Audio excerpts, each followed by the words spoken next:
10h30 ce matin, le Parlement bruxellois est en séance plénière. Au programme, la commission spéciale tunnel. Conclusions et recommandations sont d'abord détaillées par les rapporteurs.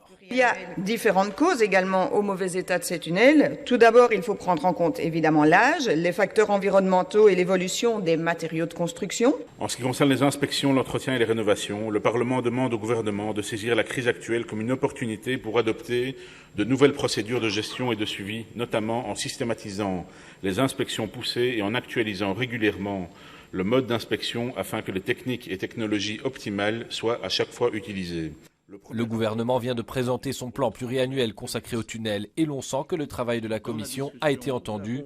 Il faut dire que les conclusions sont votées à l'unanimité. La rénovation passera par le partenariat public-privé et ça, c'était indispensable pour les libéraux de pouvoir mettre en avant des propositions concrètes pour faire en sorte qu'on puisse arriver à financer la rénovation de ces tunnels. Pour nous, c'est important de pouvoir identifier dans l'administration une cellule, une personnalité qui puisse être identifiée au moment où il y a un problème, de façon à ce qu'on puisse résoudre les problèmes le plus rapidement possible et qu'il n'y ait plus de flou artistique au sein de l'administration. Évolution aussi du contexte entre les premières réunions et aujourd'hui. Bruxelles a dû faire face à la fermeture du tunnel Montgomery, à celle du tunnel Louise, mais aussi aux attentats du 22 mars. Le contexte économique est tel qu'à un moment, on doit se dire, voilà, où est-ce qu'on en est et quelles sont les priorités des priorités. C'est le ministre Smet qui représentait le gouvernement.